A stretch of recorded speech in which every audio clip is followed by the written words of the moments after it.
قریش مکہ اللہ کو آسمانوں اور زمین کا مالک سمجھتے بھی ہیں اور خالق بھی سمجھتے ہیں. یعنی ان سے پوچھیں کہ آسمان اور زمین کو کس نے تخلیق کیا تو فوراً کہیں گے اللہ نے. تو یہ نہیں کہ اللہ کے وجود سے انکار کرتے ہیں، لیکن اس کے باوجود یعنی وہ ایک اتھارٹی کو تسلیم کر رہے ہیں اللہ تعالیٰ کی، لیکن اس کے باوجود کیا ہے، سرکشی پہ آمادہ ہے کہ نہیں وہ ایک نہیں ہے، اس کے ساتھ اور بھی شامل ہیں. تو یہاں پہ یہ بات ہم نے پڑھی تھی کہ اللہ تعالیٰ تم کو تمہاری سرکشی کے باوجود اتھارٹی رکھتا ہے کہ وہ پکڑ سکے، لیکن وہ نہیں پکڑتا. کیوں؟ کیونکہ اس نے اپنے ذمے رحمت کو واجب کر رکھا ہے. پھر اگلی آیات ہے ہماری 14 سے لے کے 18 تک. چونکہ اوپر اللہ تعالیٰ کی اتھارٹی مالک اور خالق کے طور پر اسٹیبلش ہو چکی ہے، لہٰذا رسول اللہ صلی اللہ علیہ وسلم کی زبان مبارک سے اعلان کروایا جا رہا ہے کہ میں تو اسی کی فرما برداری کا اعلان کرتا ہوں اور شرک سے بیزار ہوں. وہی اللہ جو کریٹر ہے، جس کی اتھارٹی ہے، جو مالک بھی ہے، وہ رب بھی ہے. آپ کو پتہ ہے نا رب کے الگ معنی ہے. اور میں اس کی نافرمانی کر کے اس کی قدرت سے ڈرتا ہوں، میرے نفع و نقصان کا وہی مالک ہے.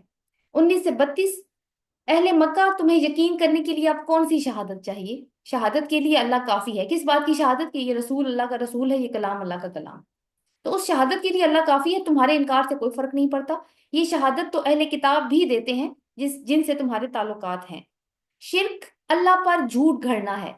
پھر انہی مشرکوں اور ان کے شرکاء کو قیامت کے منظر میں پلیس کر کے دکھایا گیا کہ جب ہم ان مشرکوں سے سوال کریں گے قیامت والے دن کہ تمہارے معبود کہاں ہیں جن پہ تم ریلائی کیا کرتے تھے، تو پوری زندگی جس فلسفی پر گزاری اسی سے انکاری ہو جائیں گے اور آج توحید کا اقرار کر رہے ہوں گے، لیکن آج کوئی فائدہ نہیں.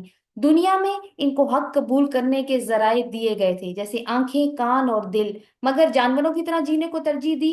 رسول صلی اللہ علیہ وسلم سے جھگڑتے تھے، قرآن کو اساطیر الاولین یعنی پچھلے وقتوں کی کہانیاں کہتے تھے اور معجزات دیکھنے پر ہی اڑے ہوئے تھے. ان میں کچھ ایسے تھے جن کو دہریے کہا جاتا ہے، یعنی ایتھیسٹ، جو دنیا کی زندگی کو ہی کل زندگی سمجھتے، نہ اللہ کے وجود کا یقین نہ آخرت پر ایمان. ان کو بھی قیامت کے دن اللہ تعالیٰ کے سامنے کھڑا کر کے پوچھا جائے گا. قیامت کے دن اور اللہ کے سامنے آپ دیکھیں دونوں چیزوں کا انکار کرتے ہیں نا، تو ان کو پوچھا جائے گا کہ اب بتاؤ کیا یہ جھوٹ ہے؟ پھر ان کی حسرتیں اور پچھتاوے ہی نظر آئیں گے. لیکن دنیا کی زندگی میں کھیل تماشوں میں اتنے مصروف ہیں، نہ قرآن سنتے ہیں نہ آخرت کی فکر ہے، کھائے پیے، بچے پیدا کیے، سوئے، مر گئے. تو اللہ تعالیٰ نے ریورس انجینئرنگ کی ٹیکنیک سے ان کو عقل پر موٹیویٹ کیا ہے. 33 سے 29، 33 سے 39 ہے. حالات چونکہ رسول اللہ صلی اللہ علیہ وسلم کے لیے مکہ میں بہت سخت ہو چکے تھے، بس ہر وقت معجزات کی رٹ ہے، معجزات دکھا دو، عذاب کی دھمکی دیتے ہو، عذاب لے آؤ. تو ایک طرف اللہ تعالیٰ نے تسلی دی ہے کہ یہ دعوت کا کام یا یہ جو مشن آپ کو سونپا گیا ہے یہ اپنے مومنٹم پر چلے گا، آپ جلدی نہ کریں. اور اگر واقعی آپ سے اپنی قوم کا اعراض برداشت نہیں ہو رہا اور آپ میں استطاعت ہے تو خود ہی کوئی معجزہ دکھا دیں. اللہ تو معجزہ نہیں دکھائے گا، دو ٹوک اعلان. ان کو نشانیاں دکھائی جا رہی ہیں، جن کو اللہ کے سامنے حاضری کا ڈر ہوگا، اکاؤنٹیبلٹی کا خوف ہوگا، وہ بات کو سمجھ جائیں گے. 40 سے 50. یہ قریش کے لوگ عذاب کا مطالبہ بھی کیا کرتے تھے، جیسے ابھی ہم نے ڈسکس کیا کہ ہم نہیں ایمان لاتے، آپ کو عذاب لے کر آنا ہے، آپ لے آئیں. تو ان سے پوچھا گیا ہے رسول صلی اللہ علیہ وسلم کی زبانی کہ آپ ان سے پوچھیں کہ اگر اللہ کا عذاب آ ہی گیا، تم نے اس سے بچاؤ کا کیا انتظام کر کے رکھا ہے؟ اور پچھلی اقوام کی مثال دے کر دلیل دی گئی کہ انہوں نے بھی اپنے رسولوں سے ایسے مطالبات کیے تھے. اللہ نے کچھ مصائب کے ساتھ ان کی آزمائش کی، مگر انہوں نے عاجزی اختیار نہیں کی. پھر اللہ تعالیٰ نے انہیں کثرت نعمت سے آزمایا، پھر بھی شکر گزاری نہیں آئی، تو پھر اللہ تعالیٰ نے ان کی جڑ کاٹ دی. یعنی جڑ کاٹنے کا مطلب ہے عذاب دینے سے پہلے اللہ تعالیٰ نے ہر طریقے سے ان کو چیک کیا، اچھے حالات دکھا کر بھی، برے حالات دکھا کر بھی. کوئی بھی خیر کا ایلیمنٹ تھا اللہ تعالیٰ نے اس کو الگ کر لیا، لیکن جب کوئی خیر کا ایلیمنٹ نہیں بچا، کوئی امید نہیں بچی، تو پھر اس قوم کی جڑ کاٹ دی گئی، یعنی عذاب آ گیا. تو اس سے پہلے کہ انجام قریش مکہ تمہارا بھی ہو جائے، رسول کی بات سن لو، وہ تمہیں اسی انجام سے خبردار کر رہا ہے.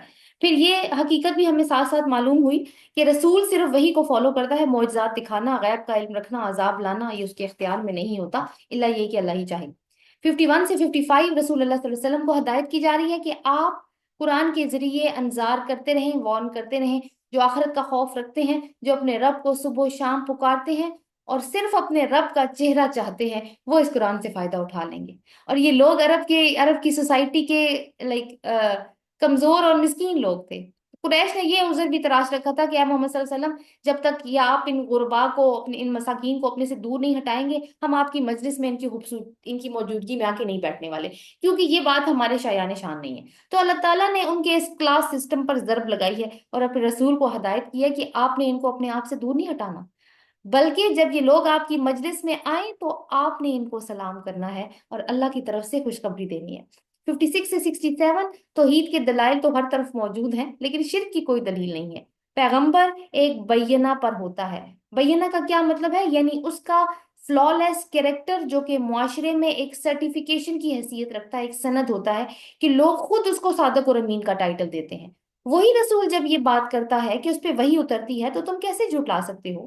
اور ایک بینہ انسان کے اندر بھی موجود ہے نیچرلی، یعنی اس کی فطرت اور اس کی روح جو غلط اور صحیح کا فرق بائی پری پروگرامنگ جانتی ہے۔ قریش مکہ کو معلوم تھا کہ محمد صلی اللہ علیہ وسلم اللہ کے رسول ہیں، جو کلام وہ سناتے ہیں وہ اللہ کے سوا کسی کا نہیں ہو سکتا، پھر بھی انکار ہی کیا اور اب عذاب کا مطالبہ کر رہے ہیں۔ تو بتایا گیا ہے کہ اگر وہ رسول کے اختیار میں ہوتا نا عذاب لانا، تو کب کا فیصلہ کر دیا گیا ہوتا۔ شکر کرو کہ وہ اللہ کے ہاتھ میں ہے، اور وہ کب لے کر آتا ہے یہ صرف وہی جانتا ہے۔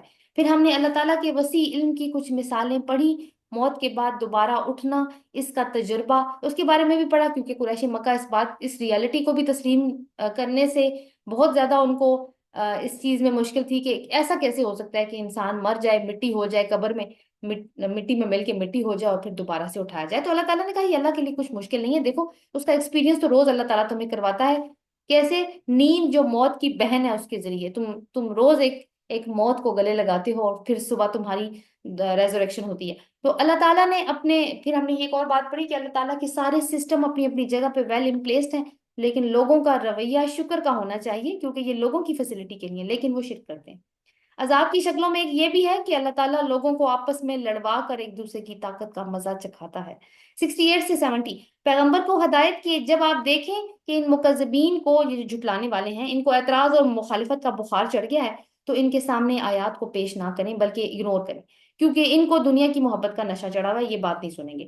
71 سے 73 تک پیغمبر صلی اللہ علیہ وسلم سے کہلوایا جا رہا ہے کہ ہدایت پانے کے بعد دوبارہ گمراہی میں آنا تو ایسا ہی ہے جیسے کوئی صحرا میں بھٹک گیا ہو، کچھ لوگ اسے درست راستہ بتا بھی رہے ہوں لیکن اس کی مت ایسے ماری گئی ہے کہ وہ سنتا ہی نہیں ہے کہ درست راستہ کدھر ہے۔ اور آخر میں 74 سے 83 تک، اہل مکہ چونکہ ملت ابراہیم کی پیروی کرنے کا دعویٰ کرتے تھے، ان کو ابراہیم علیہ السلام کی شرک سے بیزاری کی تصویر دکھا کر آئینہ دکھایا گیا ہے کہ ابراہیم علیہ السلام نے تو کبھی شرک نہیں کیا، تو تم کس حیثیت سے یہ دعویٰ کرتے ہو کہ تم ابراہیم کو فالو کرتے ہو، حالانکہ ابراہیم تو یکسو تھے، صرف اللہ کی طرف یکسو تھے، حنیف تھے۔ اور اس کے ساتھ ساتھ ہم نے حضرت ابراہیم علیہ السلام کی دعوت حق کی کچھ اسٹریٹجیز بھی دیکھی جو صرف حضرت ابراہیم علیہ السلام کے لیے یونیک تھی۔ تو یہ پچھلے سارے سبق کا ریکیپ ہے جو ہم نے پڑھا رمضان سے پہلے۔